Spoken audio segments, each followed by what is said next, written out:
grateful for you, for those first responders coming from jurisdictions near and far, pulling together mutual aid as you always do, and now you're doing it for us, and we so appreciate it. To my fellow elected officials, city, county, state, federal, you have also been amazing in pulling together in communication and cooperation. I want the people of Eastern Washington to know that the geographic and political boundaries that separate us are invisible today. We are pulling together. We're here for you. And to the people of Spokane and Eastern Washington, the state of Washington, and those around the country who have connections and care about us, thank you so much. You're caring, you're generous. We pull together here when things are tough, and we're doing that. Although the fires are not out yet, the care and the recovery began yesterday, continues today, and will go on as long as it needs to go. We will get through this. I'd now like to invite Governor Bob Ferguson. Thank you, Mayor. And I want to start by thanking you for your really strong leadership during this really challenging time. So thank you so much.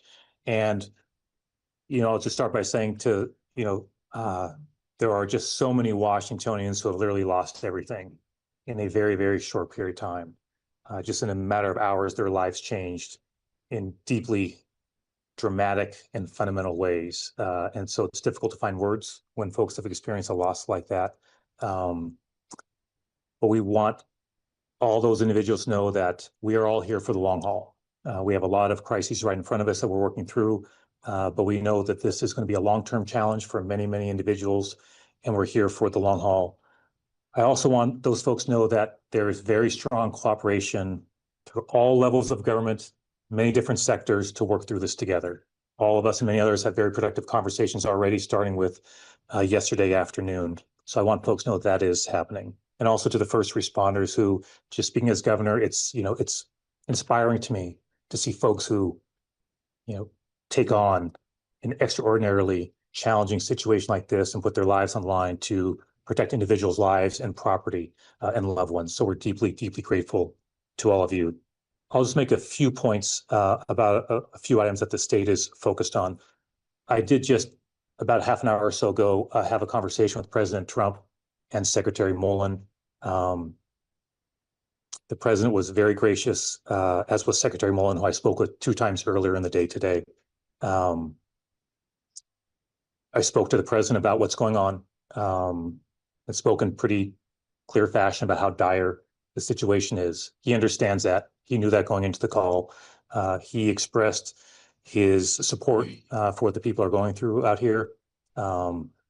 And I deeply appreciate him taking time from his obviously busy schedule to hear about what's happening from folks on the ground and to offer their support, and to Secretary Mullen as well.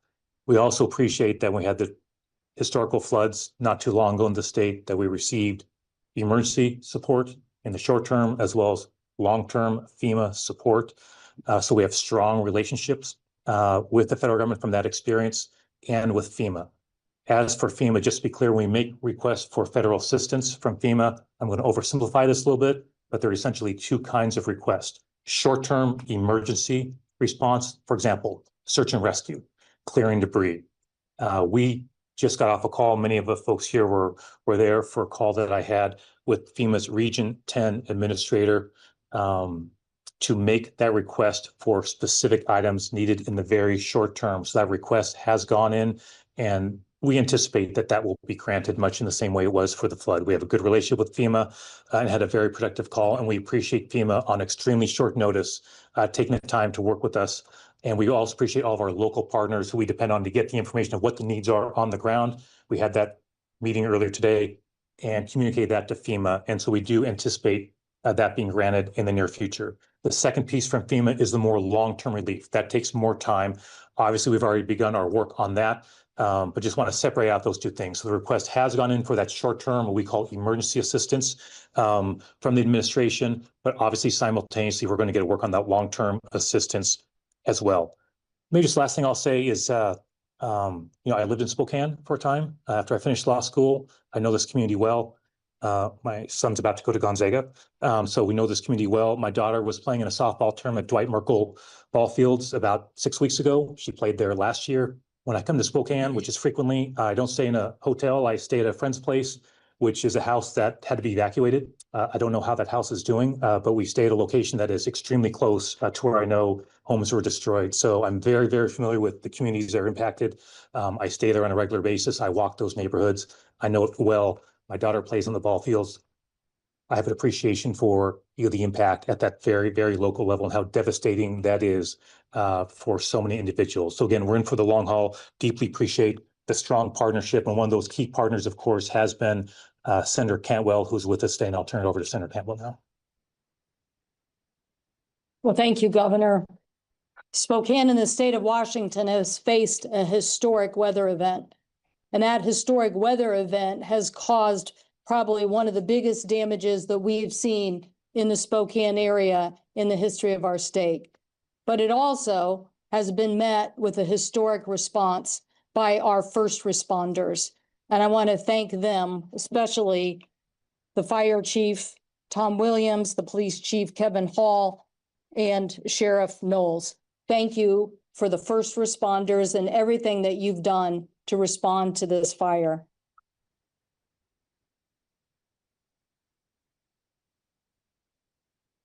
The mayor called me last night about 9:30 and said, we need help. And she wanted to make sure that everybody was alerted at the federal level. The governor was already on it. And so I want to thank Governor Ferguson and Mayor Brown for their great leadership in responding so quickly to make sure that every resource would be available for the state of Washington. General Welsh, it's great to be with you and all the work that you've done with the National Guard to be part of that first responders unit, and with my colleague, Congressman Baumgartner, who has created a partnership here to make sure that our voice is one and united when it comes to the additional federal resources that we need at this event. We now know that there are thousands of Washingtonians in Spokane area that had to be evacuated. We know there are hundreds of homes that have been destroyed.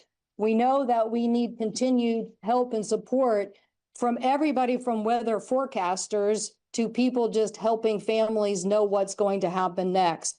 And so we just ask Washingtonians, who we say our greatest empathy to you and your families who've been displaced. There are some up here with us who have been evacuated. There are some that have lost their homes. So we are with you in this situation, and we're going to do everything we can to get the federal resources to help you. I talked to the U.S. Chief Forester, Chief Schultz, who basically said, this is the most risked and resourced fire in the United States today. It is the top fire in our nation. That means they are going to give us the resources that we need here on the ground. They are going to work with us in Washington and Oregon, and my sense is Idaho, because of what's happening there, to make sure that our region is prioritized. So Chief Schultz, we appreciate that, and you'll certainly be hearing from us on the list of things that we want to continue to see. But I ask our fellow Washingtonians to help this region, to be as patient as you can, to listen to what the first responders are saying, because we're not out of danger yet. The next couple of days will be challenging, but we are going to do everything we can to make sure the resources are here and continue to make sure that this issue gets our nation's attention. Thank you. Well, thank you, everyone.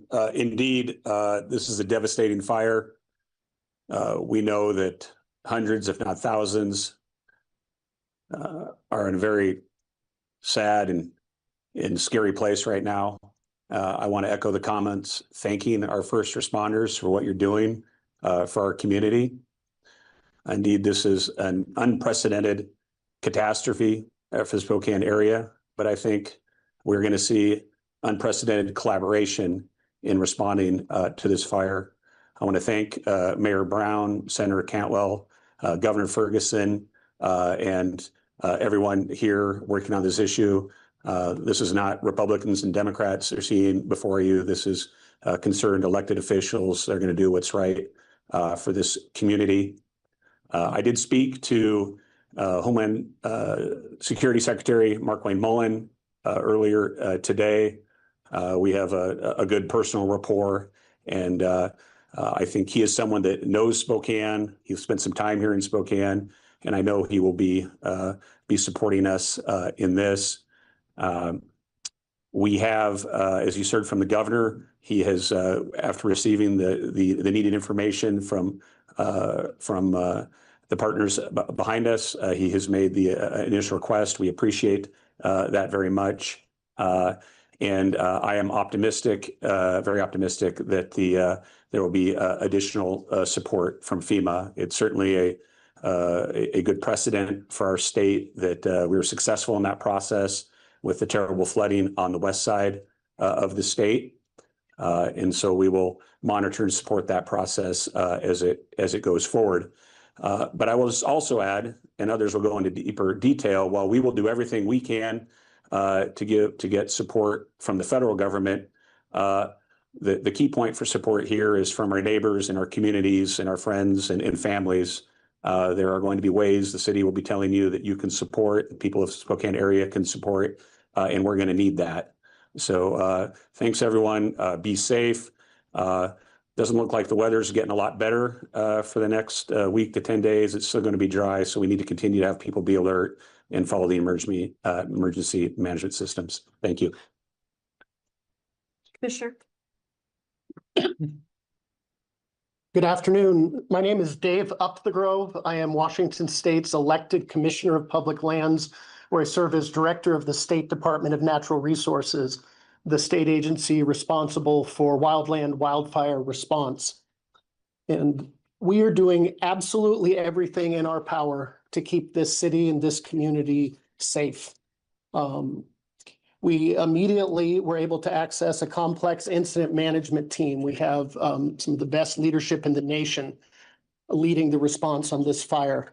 We've brought significant assets to bear, both rotor and fixed wing aircraft, engines, dozers, hand crews. We have more than 900 individuals among the different agencies battling the Spokane complex fires. It's worth noting that this is one of 15 major fires burning throughout the state of Washington right now. More than 250,000 acres are on fire in this state. This is an extraordinary wildfire season in the Pacific Northwest. It's not a normal season. A confluence of weather conditions, a confluence of fires throughout the West are stretching our resources and challenging the individuals in this response.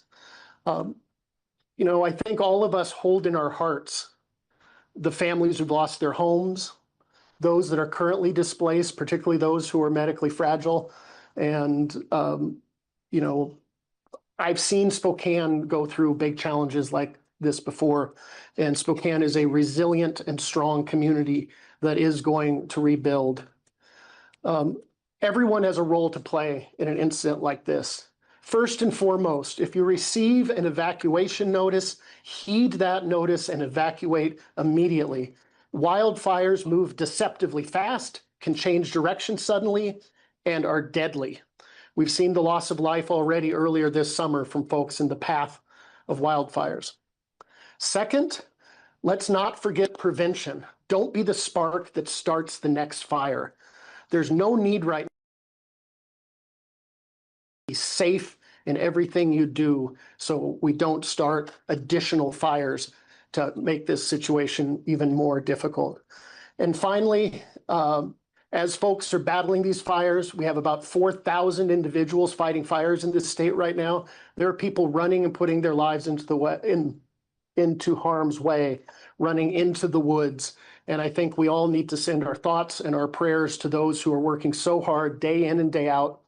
Here in Spokane, you're very fortunate to have incredible emergency response agencies at the city and the county that are working collaboratively with the State Department of Natural Resources. We're very appreciative and supportive of our federal partners. We're getting strong support from the U.S. Forest Service and other federal partners. At the end of the day, we're going to keep working hard to get this fire out and keep this community safe. With that, I will turn it over to General. Good afternoon, Major General Gent Welsh, WELSH. So I'm the state's adjutant general. So that means that not only the folks standing behind me, but I've got over 8,000 National Guardsmen in this state standing beside this community and standing beside me, ready to help. So let's talk about the fact that Spokane woke up this morning to a tremendous tragedy. So having lived in this city for many years, met my wife in this city, had 2 kids in this city, went to college in this city. The damage here is very personal. And having lost a home back myself in 2018, I can completely empathize and understand what the pain that this community is feeling. But let's talk about some of the things that are going on right now and some of the actions that this state is doing for this community. I'll tell you, emergency management, disaster response is an absolute team sport. And what you've got standing behind me is a team that went through 4 stages of group dynamics in less than an hour in this building. So this is a team that quickly formed, quickly gelled around exactly what needed to happen, and is laser focused on not only just response in this community, but long-term recovery. So again, you've got the entire resources right now, the National Guard available. So what we have right now, we have over 100 National Guard members serving on Spokane streets right now. These are folks that wear a uniform like me. And I want to make it absolutely clear, every one of those National Guard members is a volunteer, and every one of those National Guard members is here to assist you and is here to assist the Spokane law enforcement community. Don't make up any other reasons for why the National Guard is on your streets. They are here to help you, and they're here to help law enforcement. Again, as we look to the future, there's going to be other challenges that we're going to have to face. Getting folks back into their areas, it's going to take some time. You're going to need some patience out there. Again, when you run into traffic control points, you run into folks out there, they're doing that for your safety, and they're doing that for the safety of your property. You don't want to be let in and then have others come running around your stuff. So just please respect those traffic control points. There's probably plenty of ways to get around it, but you need to follow the team that's out there asking you to do that. Again, as we look into long-term recovery, it's going to take some time to get the debris removed. It's going to take some time to get the utilities restored. We've got Vista here to talk to you as well. But just again, understand somebody that wears a uniform like this every day, this is what your National Guard is prepared to do. This is what we train to do, and we're here as long as it takes. Thank you. Thank you. Commissioner, and then. Thank you, Mayor. Spokane County Commissioner Chris Jordan, representing District 1, including many people up on 5 Mile. This has been a devastating event for our community and for so many people across the county. It's obviously an ongoing, very dangerous situation. I just wanted to remind everyone to heed the evacuation orders and listen to the direction of emergency personnel. One of the first people I reached out to yesterday was the governor, and I said, we need all the help we can get in Spokane. And the governor responded saying, we are on it. So thank you, Governor Ferguson, for being here and for your leadership. As we start to hear about preliminary numbers of structures impacted, let's keep in mind that every one of those is a family's dream and sense of security, and that's really important. I was in touch throughout the day yesterday with the mayor, the sheriff, and many others. I had relatives up on 5 Mile that I was talking to while they were trying to get out up there. And at one point, you know, they're trying to get out and they're in their car and all they can see is smoke everywhere. And it was incredibly scary for so many people like that. So I was conveying some of those concerns to the mayor and the sheriff, and I just wanted to say thank you to the police officers, everyone who was involved directing traffic to get people out. And they did make it out. Their home is not standing, we believe. But everyone, I think, in this county is going to have a story like that of someone who's been impacted, people who are taking in family and loved ones. It's shocking, but it is so important that we come together as a county like never before and support each other, check on friends, family, and the vulnerable. I did get a chance to go by the Red Cross shelter And I spoke to a nurse who had just dropped everything from being on vacation out of town to come back and help. So that's who we are in Spokane County. The county commissioners declared an emergency in the county last night. That ensures that the emergency management department and the sheriff's office can operate with maximum speed, and it shows our commitment to doing all we can to help those impacted. A few more specific notes from the county. Our staff at the county fairgrounds are working to prepare the fairgrounds, if needed, for first responders to use that as a staging area. So we will be ready to offer the county fairgrounds if needed. In the meantime, right now, people who have livestock, pets can come to the fairgrounds. There is an ability to have people come in RV campers if they are prepared to camp. Please go through the red gate off of Broadway. We would urge people as well to follow the official county emergency management page, also Spokane Regional Emergency Communications. That is where the official evacuation maps are posted. I did speak with Prosecutor McCollum, and he asked me to pass along a message that if anybody takes advantage of the suffering of others for looting, theft, or other crimes, there will be no tolerance. They will be aggressively prosecuted. I also spoke with our County Veterans Service Office Service Center. If there are veterans out there that have questions about their benefits as it relates to accessing care at facilities other than the VA hospital, we would offer our Veterans Service Center as a resource. People can search for Spokane County Veterans Services. They will do all they can to assist and work with the VA and other entities. The phone number is 509-477-3690.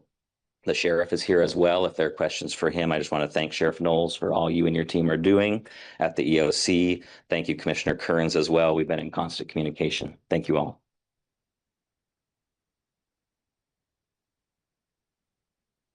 Thank you. I'm Heather Rosentrader, President and CEO of Avista.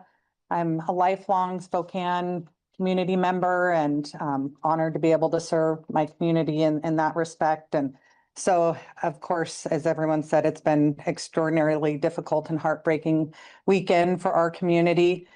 Many families have lost homes, been displaced by evacuations, or continue to face significant uncertainty. And this includes some of our employees who are experiencing some of these impacts firsthand as well.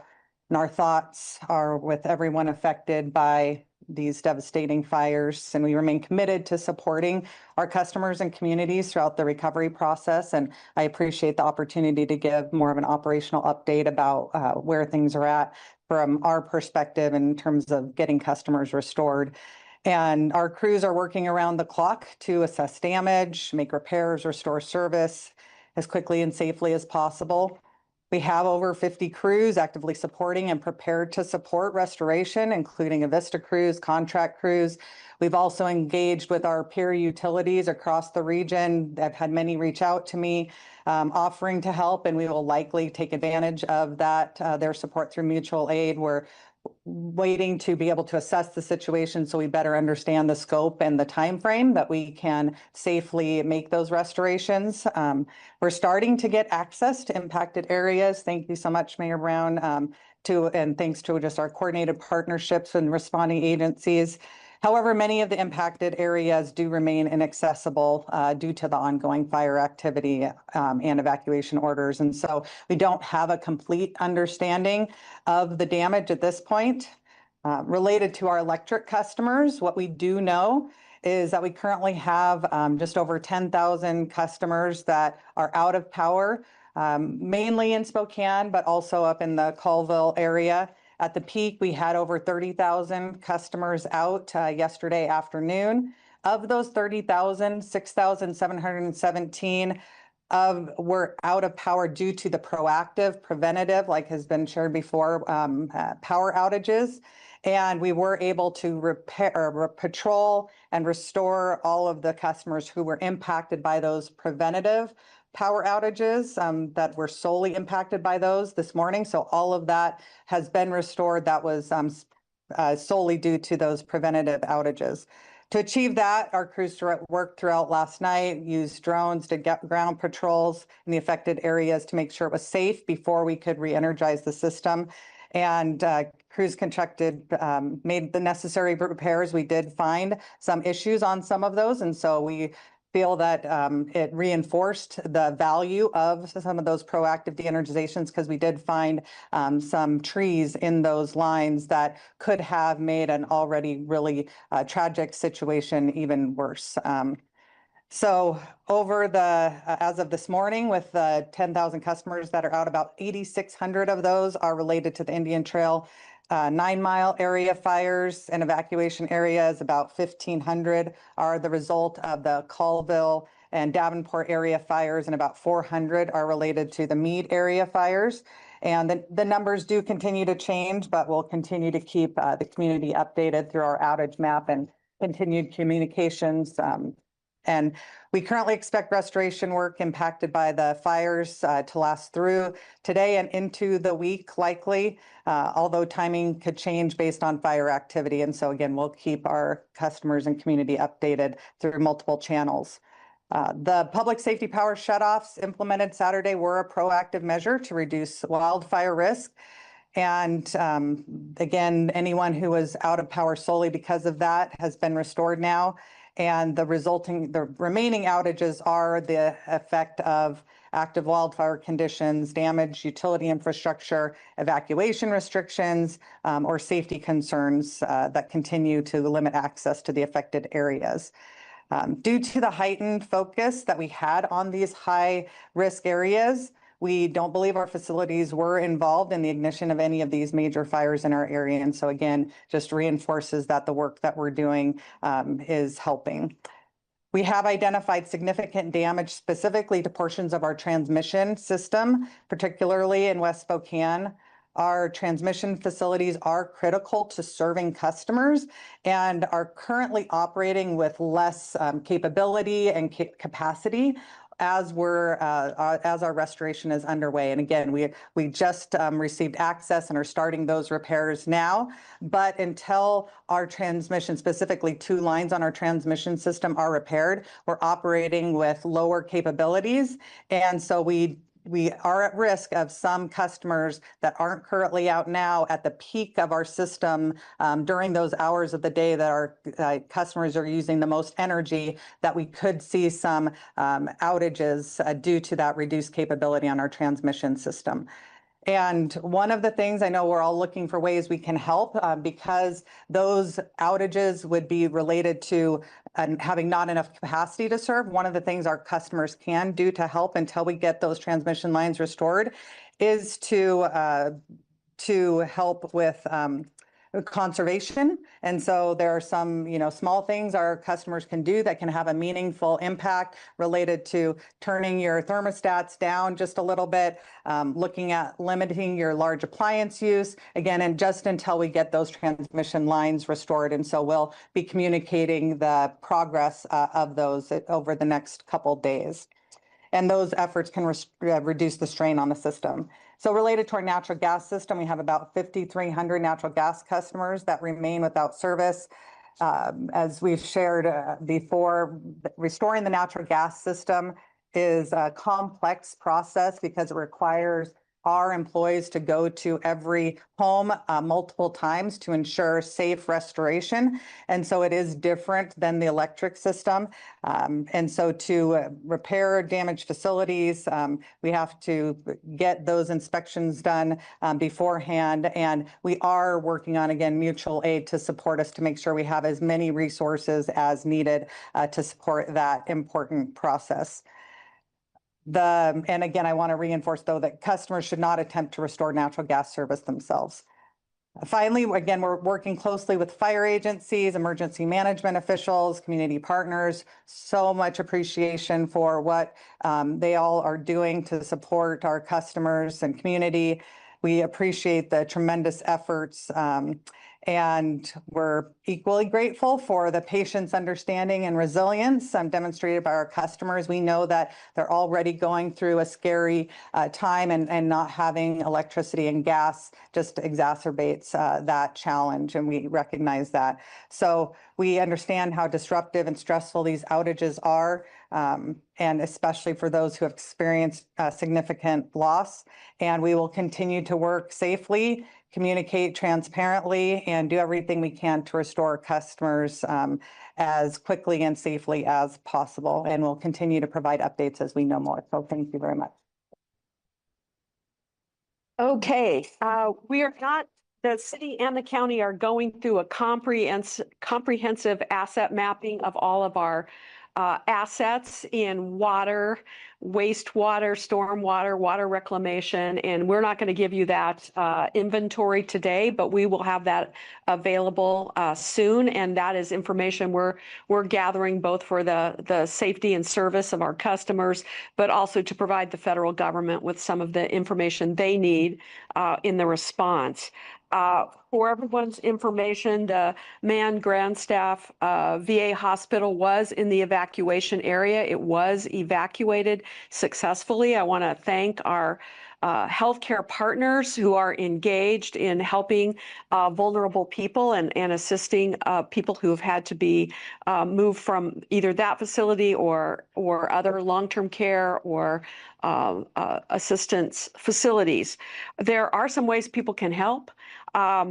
The Red Cross is our partner in the convention center evacuation center. There is still capacity there, and we are organizing around both the care of the residents who are there and the basics such as water and food. Council President was there last night monitoring the water and food supply. Thank you, Council President. And if needed, a secondary site is being prepared. So we will have those sites available. The city's shelter system is on full activation, and there is capacity there as well. So you can go on our website and contact us if you need those kinds of resources.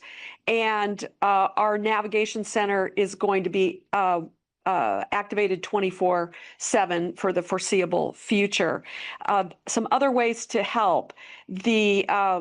Our partners at the Inovia Foundation have been working with the county and the city on starting a Spokane Complex Wildfire Response Fund.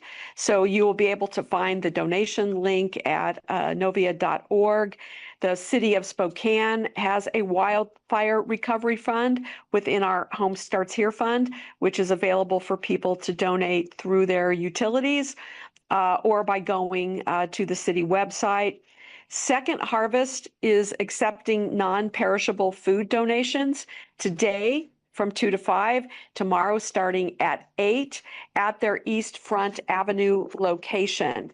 And we know of other funds that are becoming available. I think there may be one in the Valley.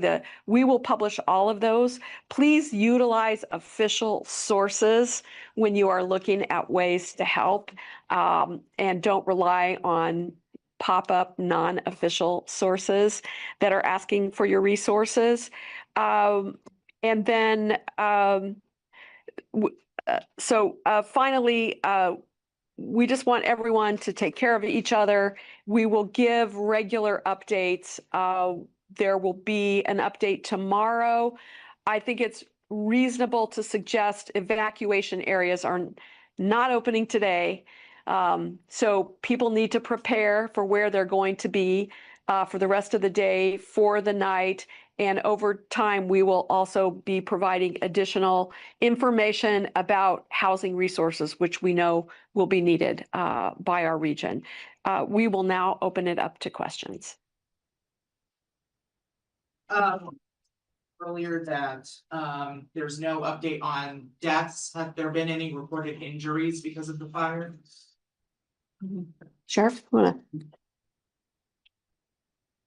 No, we don't have any reported injuries, at least not to Crime Check or 911, and no reported deaths as of yet.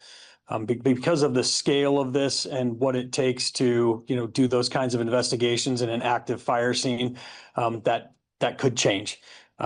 We're hoping that that's not the case. I will say for people who are trying to locate loved ones who are displaced, particularly if they're in the evacuation areas, if you are not able to contact a loved one that should have been or might have been in that location, call Crime Check, 509-456-2233, and ask to make a missing persons report. Both the city and county have law enforcement trying to look into as many of those cases as we can. But as of right now, we are not aware of any fatalities or serious injuries. I have a couple of questions on the price gouging front. I know we're very early into this, but I'm not sure if this is a question for you, Mayor, but what are we doing to ensure that price gouging isn't taking place in case maybe someone is trying to get a hotel this evening? And then on the small business side, there's a lot of small businesses that are closed because of the level 3 evacuations.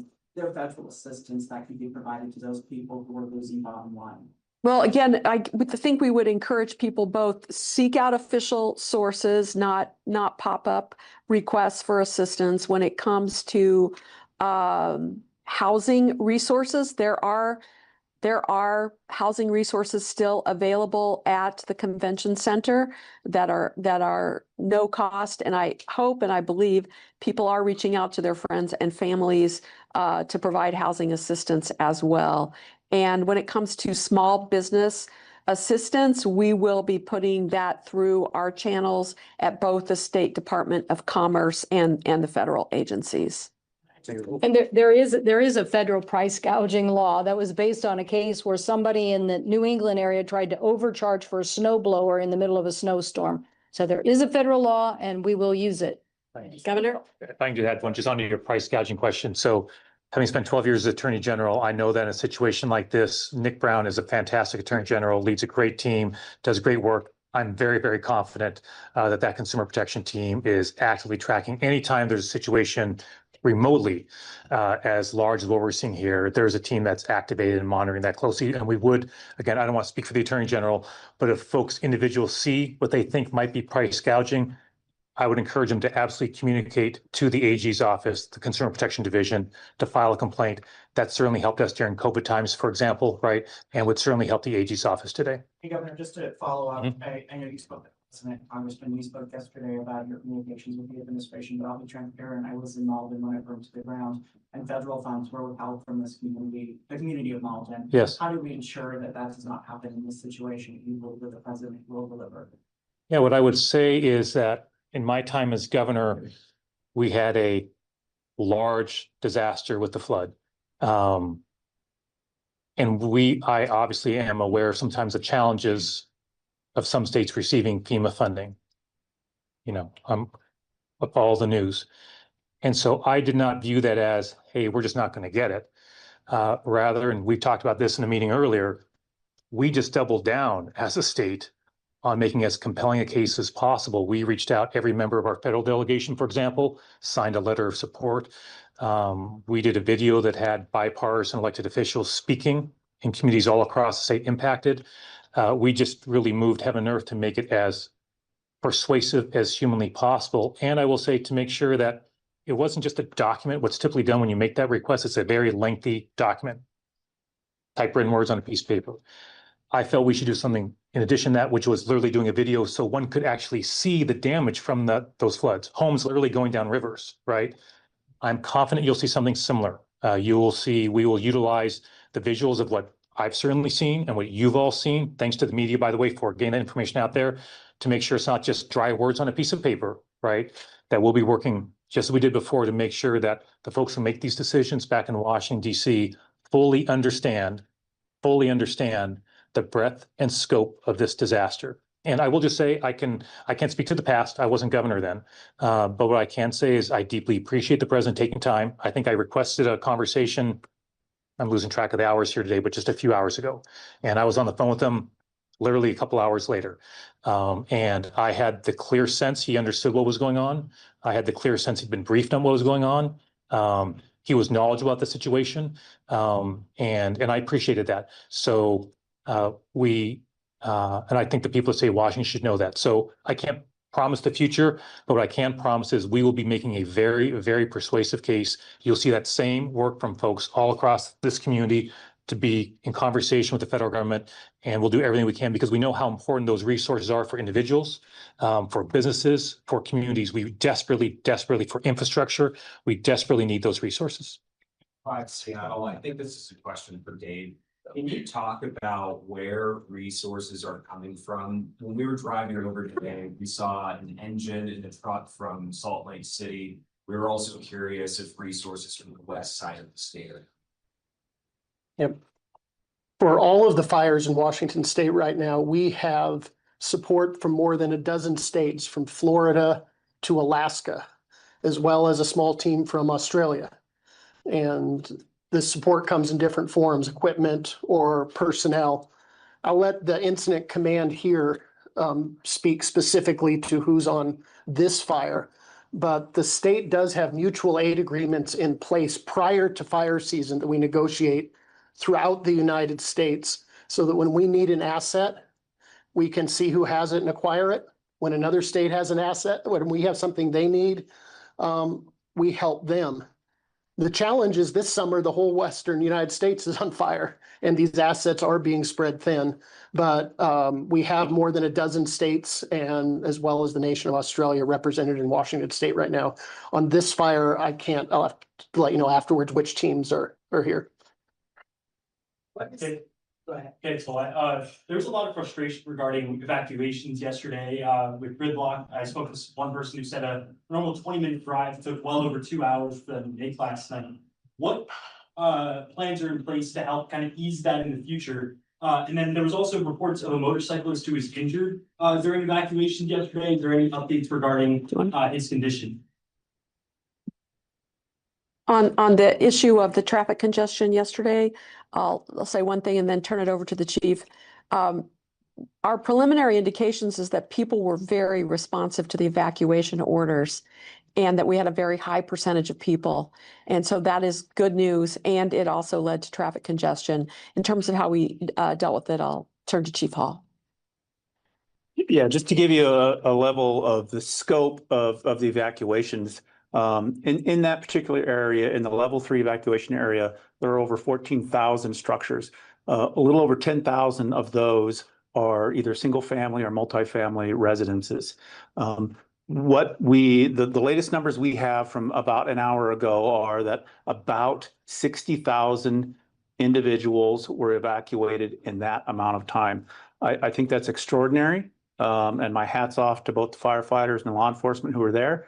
But that's a lot of people trying to get out of a couple of real choke points that have been problematic for that particular area for a while now. It was not unknown to us. We were aware of it, and we did as best as we could to get people out of there in that amount of time. But we're talking about 60,000 individuals. And I have no information on the motorcyclist. And just let me clarify, the numbers I just gave you are strictly for the city limits.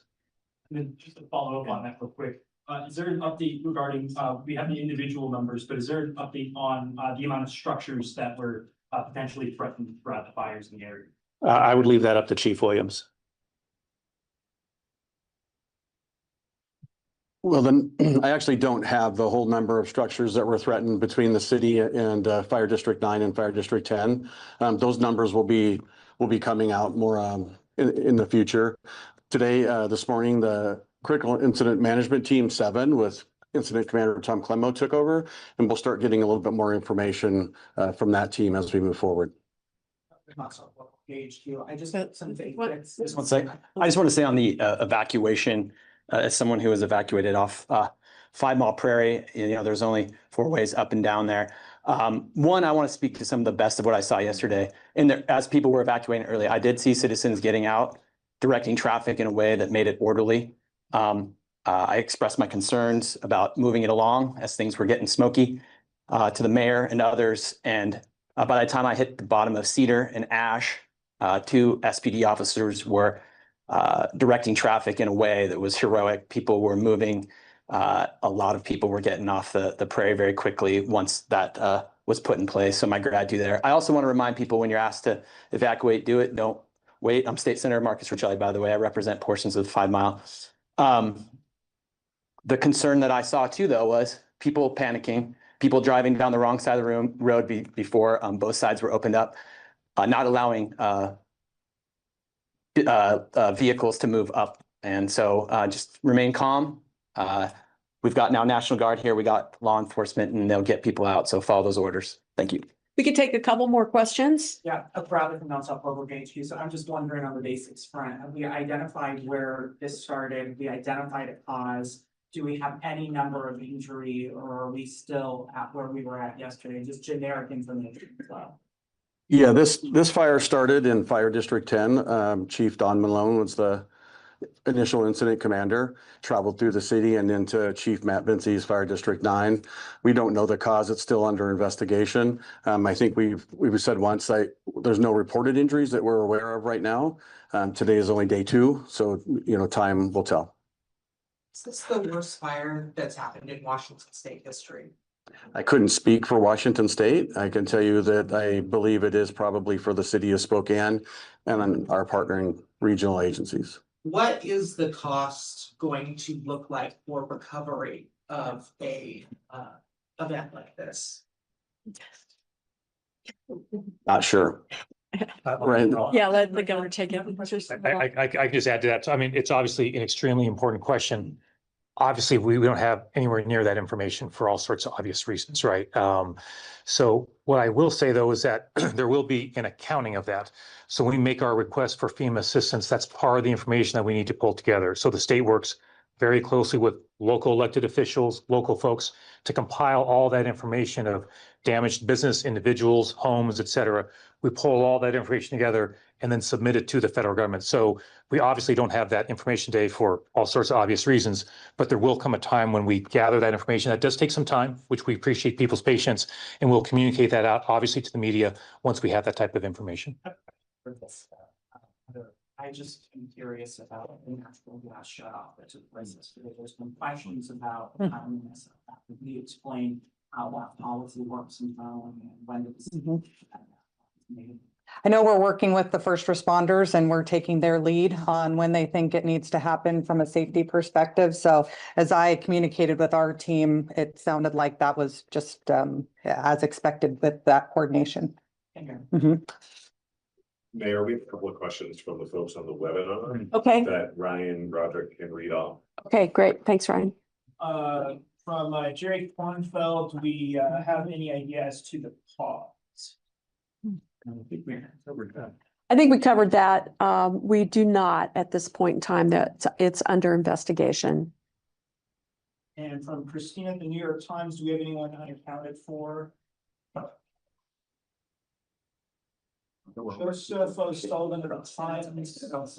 So just to close loop on that question about unaccounted for, I'm just going to channel the chief here. That was mentioned earlier. This report may come on later, and the answer was there's nobody currently unaccounted for. But I think the chief mentioned that could obviously change given the scope of the challenge. Yeah, and people who are concerned about someone who they have not had contact with should report to Crime Check. And both city and county law enforcement are doing those welfare checks. From Joe Sullivan, specifically for Governor Ferguson, you had mentioned specific items requested. What were those specifics? Oh, thanks for that question. My apologies if I didn't cover that. I probably have written it down, and I'm going to ask the general to assist me because I'm now working off memory. And if we neglect to include everything, we'll follow up, and Veronica can follow up with a list. But I know search and rescue was a part of that request. I know that housing assistance was a part of that request. I know that assistance with literally food, right? So folks who need 3 meals a day right now was certainly a part of that request. I know that debris removal was a part of that request. And I'm going to turn to the general, hopefully maybe. So I think that's, and I forgot who asked that question, but they should feel free to reach out to Brianna just to make sure I didn't miss an item in there. But it's a fairly, this is just to emphasize, as folks who were there on the call, things move very quickly, right? And so we're reaching out to local officials. We depend on them for what they need. That may change as they get a greater sense of the scope of the tragedy. But I just really want to emphasize for the FEMA officials, they move very, very quickly. They arranged that call. We had it just before the press conference. Why, frankly, we were a little bit delayed was getting that call in. So that request has been made, and they moved very quickly with the flood request for that short-term assistance. We literally had assistance within hours, and I'm optimistic it'll be a similar response. But I want to emphasize we're deeply grateful to FEMA for how quickly they respond to us.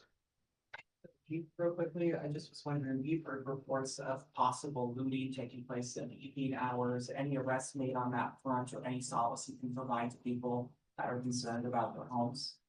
Yes, we had the same reports. We've investigated each and every one. And once again, I want to say I'm speaking strictly for the city. The sheriff can certainly speak for the county. And we found no credibility to any of those. We're using all of the tools available to us and all of the technology available to us to protect folks' property and their homes while they're not there. Chief, does that mean you have deputies out patrolling neighborhoods or stationed in neighborhoods? I can't remember. We have officers. Yesterday, we had the assistance of the county and the deputies as the fires grew in the county. Obviously, they had to siphon off their resources. But now we have over, General, I believe it's over 100 National Guardsmen who are assisting us in safeguarding the property in those neighborhoods. Sure. I'm County Commissioner Josh Kearns. One of the other things I wanted to touch on in regards to not only the potential for looting, but is during the recovery process, the victims of these fires are going to be approached by a lot of people that are going to try to sell them things. We noticed during the Grayson, Oregon road fire a couple of years ago, many times those are not the best actors. Sometimes those individuals do not deliver on those promises. So I just really want to encourage folks who have been victims of these fires, do your research. If you are hiring someone, if you are exchanging money for a service, make sure you do the research on those individuals to just make sure that you are working with positive actors who are actually going to deliver on what it is that they are offering you. And then also a part of the recovery, we do have the benefit of having a Spokane Regional Long-Term Recovery Group that was stood up as a part of the Gray and Oregon road fire, and they will play a huge part in this recovery as well, and they will be much more forward-facing when we get to that stage. Thank you. Great. Thank you. I wanted to, do we have time? One more question, and then I have a story to close. If there is any homes that are still at risk, and if the fire is still continuing to grow past its current boundaries. Yeah. Either. Yes, there are. This fire is still very active, and it's going to be for some time until we can get crews to visit every place that was affected by it. As far as its outside boundaries, I would not say that it's contained, but we have what we feel like is relatively decent control, but it can change at any time. I mean, today's weather was a concern with a different wind direction. So this is very dynamic, and it will be for a little bit more time. I just want to close with a story. I was at the convention center this morning at the evacuation center, and thanks to Red Cross and the volunteers, it was calm and organized, and people were being cared for. And someone recognized me and called me over, and it was a woman and her son, and the son had evacuated when the order came out, and his mother had refused, and someone knocked on her door, and I don't know if this was city or county sheriff, because they were both out there doing that, and they convinced her to leave, and they helped her evacuate with her 4 cats. And she's in a safe place right now because of our first responders and because of our community's assistance to her. And we just have to keep that moving forward regardless of what the fires bring us. So thank you, everybody, for being here. Thank you. Good job. Good job, Michael.